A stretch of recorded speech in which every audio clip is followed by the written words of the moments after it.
On this episode of Hopeful Romantics, we talk about money and your marriage. Hey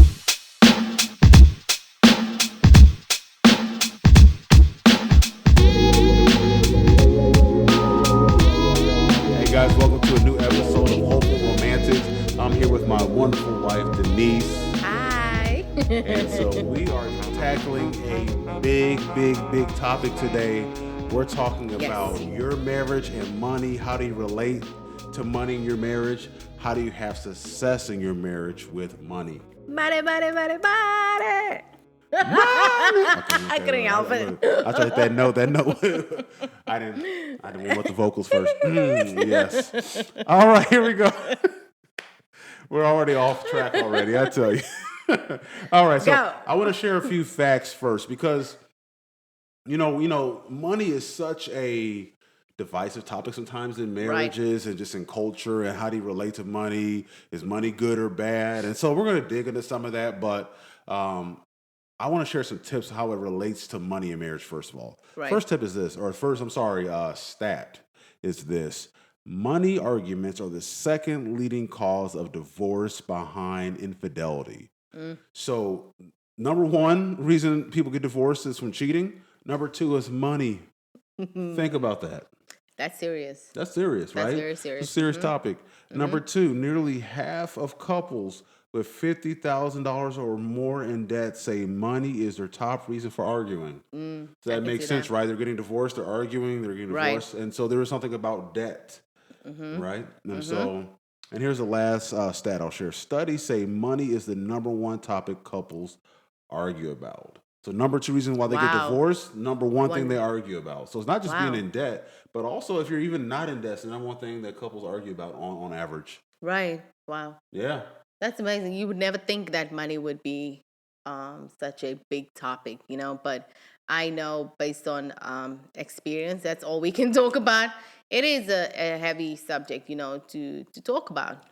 And it doesn't have to be. Once you get the right tips and the right tools in place, it actually is a thing that can unite you and get you on the same page, and you can share your journey and your desires and your plans with each other. Yes, absolutely. Yeah. Open communication, right? Yes, open communication. So let's talk about why money is so divisive, right? I think there's one word that explains why money is so divisive, Denice. It's stress. Oh, yeah. Have you ever been stressed in our marriage? Let's keep it real. You ever been stressed in our marriage about money? Well, okay. Can I be honest, though? Please, okay. I hope so. Be honest, right? In the beginning, it's just, and I wouldn't say in the beginning, but there were certain events that would happen that would bring that stress on. Yeah. You know what I mean? We've been through some stuff that we're like, oh, what are we gonna do? Are we gonna eat? So let's share our testimony with them, because we've shared this testimony with quite a few people that we've mentored one-on-one or we've counseled. And back when we first got married, Denice came from South Africa. I had a pretty good job at that time, and I got laid off, and it was several months before I found a new job. Yes. And we had this house. We had a bunch of stuff. We were putting stuff on credit cards. So we didn't have good financial, at least I didn't have good financial principles at that time. No. We had a lot of... both of us didn't, because that's true. we were newlyweds, we were newly married, and really we were just trying to find ourselves. I am culture shock, coming to the United States, trying to adjust. He's trying to help me adjust too. And when we went through that season, it was really a long season. It took some time, but we really had open communication though. We talked about stuff, true. We talked about our feelings, and and also just based on the things that I've been through back home, and stuff that I've seen, I could tap into that, and I would think our foundation was the word. We always go to God, we would pray about it, but it was ooh. And if I give you some kudos, you were so supportive during that time, and that's why I think a lot of marriages get wrecked, because they just can't support each other during the times, because it's goodness. No. I mean, it's sickness and health, it's good times and bad times in marriage. And so the reality is, when those tough times come in financial situations, stress is a big deal. And you have to have that team spirit, that Right. just being solid and being together. So stress is the number one reason that money and marriage can become so Wow. divisive, but it doesn't have to be. No, it doesn't. So we found that oftentimes in marriage that for women, Mm-hmm. money relates to security. Mm-hmm. And so now tell me, I guess, Denise, like, how have you seen that where money maybe makes you feel secure? It makes me feel secure in a way that I know my needs are going to be taken care of. I know that whatever I need, he'll provide. If I see money or, finances are in abundance, I know I won't struggle. You know what I mean? Because, I mean, when we went through that time, I asked God, like, why did you bring me here? Like, I suffered enough. I am done. Mhm. But it's just, going through that, knowing who you are and the man that God gave me, money does it's security. Like, yeah, I felt a little, whew, Yeah. And what we doing thankfully, here? and I'm just thinking, thankfully, we bounced back from that. Obviously, I got a Right, new job and worked, and we right. went through another situation where we lost my job again. And so, but we were able to handle it better because we had built up that Yes, infrastructure yes, where by that time we were completely debt free. And so we'll talk yes, about some tips that will give you from our time. And now we're in a really healthy place with money. We're yes. on one goals. We still have some maybe disagreements on what to do, but for the most part, we're solid Hmm. though. Yeah. So I'm probably the not probably. I'm probably the more frugal person a lot of times. What you say? Well, no. Mm-mm, no. Tell me about Okay, that. so let me say this. Like, I wouldn't Mm-hmm. call it frugal because I'm the one that will count the cents. Like, okay, let me spend less than whatever. But he's very structured in where we spend the money. Uh So huh. what is important? What's the priorities? So frugal, no. But what's the priorities? Like, what do we need now? I'm just being honest. Like, when you like stuff, you like stuff, and I always tell him, go ahead and buy it. You work so hard. Mm. You said, I don't care. I'm just saying. I feel like. Hold on now. Thank you, YouTube family here. I feel like Yeah, I'm you're right sorry. because I definitely okay. So maybe the word is probably discipline. Like here's the Yes. goals, here's the plan. Yes. Yes. At the same time, I have a few things I like now that we're in a better Mm-hmm. place. Because back when we were not debt free and back when we weren't investing the way we are now, I wasn't spending money. No. Now my shoe game is crazy. Oh I wish you boy. could see my shoes right now. I'll put them on the thing, Yeah. but I did that. I think once we were in a more secure place. Before Right. then, I wouldn't Right. buy anything, cause No. and there's balance because you have to enjoy life too. Exactly. Well, Exactly. anyways, I spent enough time there, Right. but essentially, a lot of times we see in relationships, women see money as security. Men see money as status. And what does status mean? Not from a prideful standpoint, but the status of I'm taking care of my family, Mm-hmm. right? And so a lot of times women may feel stress or feel comfort from a place of security, like my kids are good, Mm-hmm. I'm good, whether you're both working or one person's working. But men feel the status of like, okay, I am the breadwinner, or even if you're not the breadwinner, I am secure that my family's good. Like Right. I am, Taking like I care have of a it. status where like my kids know that they're good, my wife knows she's good, like we Right. got this. Right. And so when you lose that feeling, then that stress starts to enter. Mm-hmm. Does that make sense? Yes. So that's where that stress of money can come from, is status and security. Okay. Right. Now we want to share some tools and tips with you guys to master money in your marriage. So we Mm-hmm. want to make sure that you win with money in your marriage. And we're not going to make this long. If you want more resources and more tools, let us know on Yes. anchor.fm/hopeful romantics. Leave a listener voicemail and say, hey, DJ Denise, we want to learn more about money. Yep. We want to hear more from you. We can even make some resources and put it on our website. Right. So again, just make sure you communicate with us. We'll have on our YouTube page, we'll have notes, we'll have our website listed, we'll have everything you need to make sure that you can win with money. Absolutely. So here's our first tip. The first tip is open communication, Mm-hmm. right? So when it comes to money in marriage, like anything in marriage, you have to communicate, Right. but especially with money. And that has been our theme. It's just like you got to communicate about everything. When you talk about money, what are your goals, right? Mhm. Because when you were single and you were alone, you had your job, you were working towards your goals. But that's when you were single, and now you're married. You guys have to talk about what are your goals together. Okay, when you were single, you had that dream of traveling the world, seeing places, doing this. Okay, how can we make that happen with the two of us together? How can we make things happen when you had your goals, I had my goals? How do we make it together for ourselves, to get, and I think it's important to just be open, Yes. just share things, because you don't want to reveal things years from now, when you guys already started working on your goals, you started working, you're like, oh, by the way, I've always wanted to do this. that's what I'm doing. I feel Yeah. you holding me back. We need money for that. No, Mm. from the get go, open communication. And my husband knew, DJ knew, I like shopping, and I told him that I like shopping. Okay, yeah, I do. And so I was honest with him, but when we sat down and we communicated about our goals, I knew at that time I just couldn't go shopping. But I also knew that based on what we were planning for our future, that would be a time that I could go shopping and not think about it. Right. Right?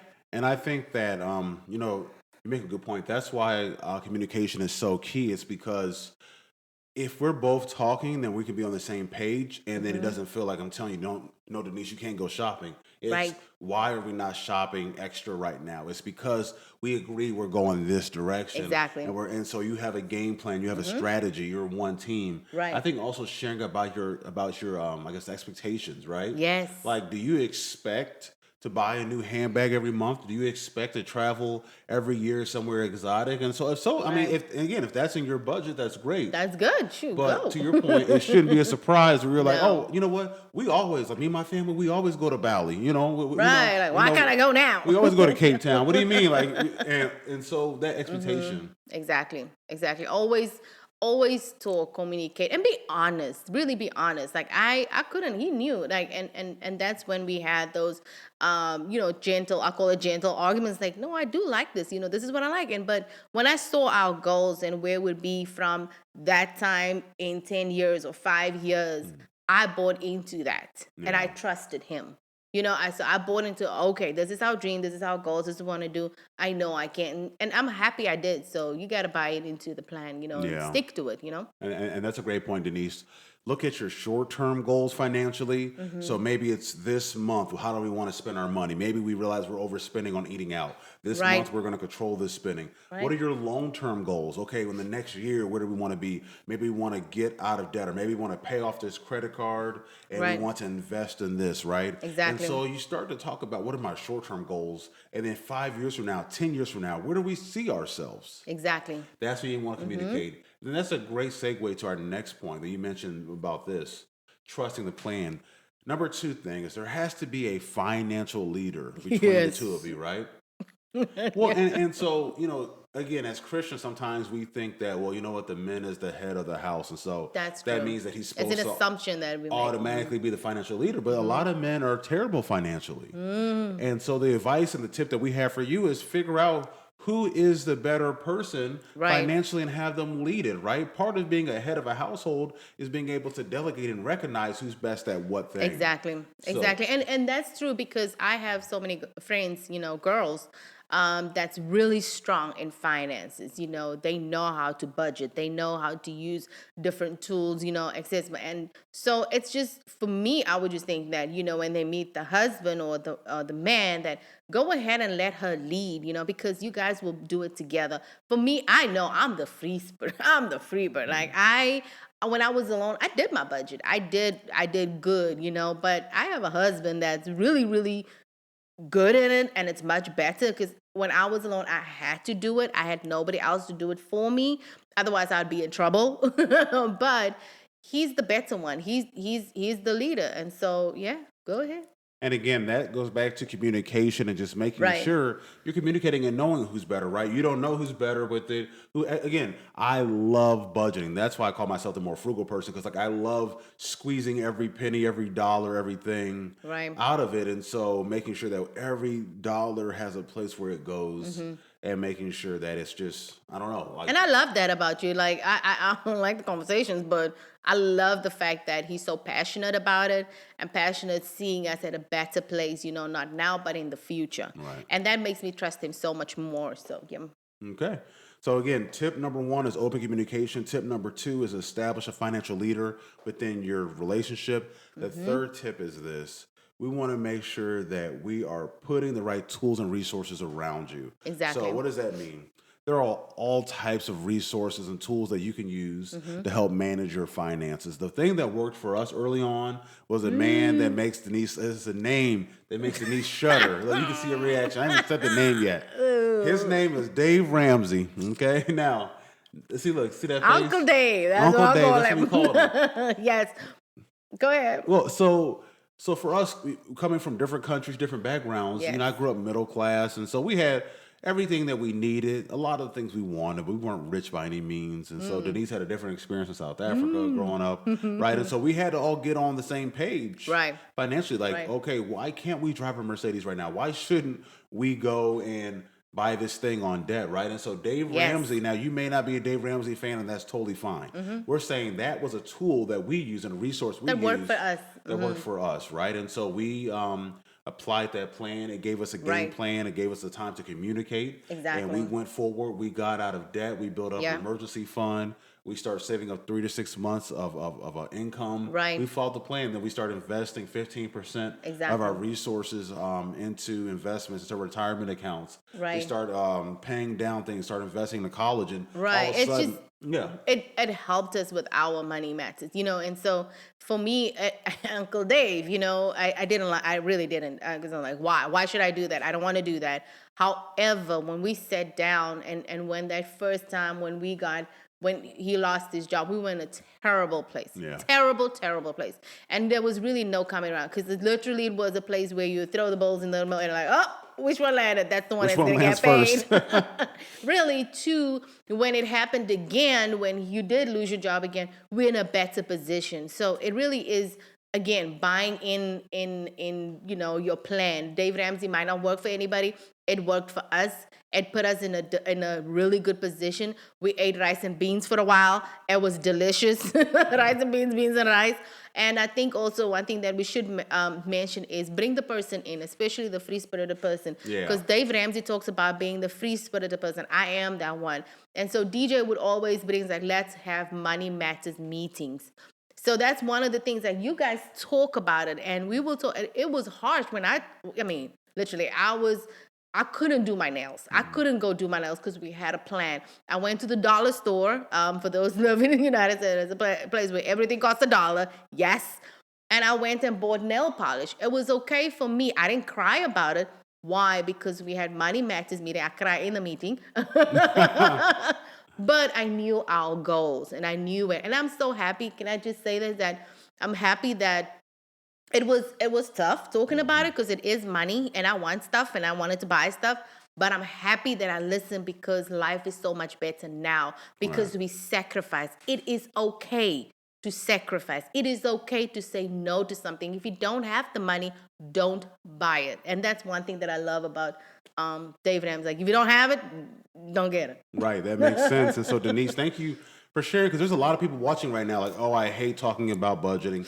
I hate talking about money. I don't like it. Well, Denice was that person. Like, I just want to spend. I don't want to think about it. With me, I was more so what they call in the program a nerd. I had a whole Excel spreadsheet and budget and tools and plans. And so typically in a marriage, you find that where there's one free spirit and one nerd. And so the nerd should be the one typically who's managing the finances, but it's important for the nerd to bring along the free spirit, because otherwise it feels like I'm telling you what to do. And that creates that conflict and stress. Yes. So we just want to do that. Let's keep moving on. So we talked about Dave Ramsey that worked for us, but there's lots of plans. Yeah. Just Google and find out. Find something that works for you. Yeah. Number 2 is this: find a financial planner or a CPA or a coach. Right. So that's another tool you can use. And so I think a challenge people often have is they think that, oh, well, we don't have much money, so we don't need a financial planner. No, you need a financial planner even more to dictate those dollars and tell you where to go and what to do. Exactly. So we got a financial planner, learning about Roth IRAs, learned about your 401k at work, all these different tools, a CPA, so you have someone who helps you with accounting. Once you get to a certain place, like, if you have, $10, you don't need a CPA, maybe, you can just manage that yourself. Right. And I would also just, say to the couples there that's, getting married and, just starting their lives, do this now. Do this now to plan, because 10 years from today, you will thank yourself that you actually had these meetings. You talked about the money. And it's a good conversation. Go out for coffee and have the conversation. Yeah. It doesn't have to be so serious. You know what I mean? That's a We good make point, Denice. stuff so serious, and it's not. Just get on board. You guys two shall become one. When I decided to become one with DJ, that's it. That's our plans. It's not DJ's plan. It's not my plan, but it's our plans now. So money matters. Money matters. So here's the last tip. Make sure that you find some tools, right? So maybe if you don't have a budget, if you want it, let us know on Instagram. Follow me, follow Denice. DM us and say, hey, do you have a budget I can use? We can put that on our website. We can give you the official Hopeful Romantics budget. That sounds exciting to me, the nerd. I'm going to give you an Excel spreadsheet with all this stuff. But essentially, there's all types of free tools out there. There's bank accounts that'll take like the money that you don't spend on, say, a cup of tea, say it's 99 cents, and it's, it'll take an extra penny around it. Right. I have a bunch of tools that you can get money back when you spend it, and I love it because at the end of the day, I just withdraw from it and I buy presents with that money. So there you go. So make the system work for you. Right, but exactly. That's just a little bit on about how to find some success with money in your marriage. That works for us. So again, finding people to help be a resource for you. Yes. Maybe finding a game plan and finding the tools to help you balance it all. But the main thing is communication, honesty, respect, and getting on one page. Yes. Getting on one. Two shall become one in your finances as well. So that's it for this episode. We hope that you enjoyed today's episode. We hope you learned something from it. This wasn't as fun. I know that, usually Denice is laughing and having fun, but this is a serious one. If we know that money is the number 2 reason why people get divorced, then we have to dig into it. We have to talk about it because we want you to be hopeful about your relationship. And you can't be hopeful if you're stressing about money. No, you cannot. And the reason why I make it fun for myself is because it's not so hectic. It's not that serious, really. Money is serious, but really it's not that serious. It's okay if I can't buy something. It's okay because I understand our goals. So get on board with each other. Have a plan. Pray about your plan. Let me say that. That's a good one. Pray about your plan. Invite the Holy Spirit. Invite God to put His hand over it. Also, one other thing that, Christian, if you give your tithes, you allow the Lord to just bless your finances. You'd rather be blessed with 90% than have that 100% just cursed. So I just felt like I needed to say that, in all your planning and everything you do, make sure that you give your tithes. There you go. You got it straight from Pastor Denice. We'll pay them tithes. You know what? So on that note, we're gonna end our show, but we hope you enjoyed it. Don't forget to like, subscribe, share with your friends, follow us on Instagram. Our handles will be right in the show notes. Yes. Anchor.fm/Hopeful Romantics. I'm gonna say that one more time. Anchor.fm/Hopeful Romantics. We love you and we'll see you next time. Bye. Bye.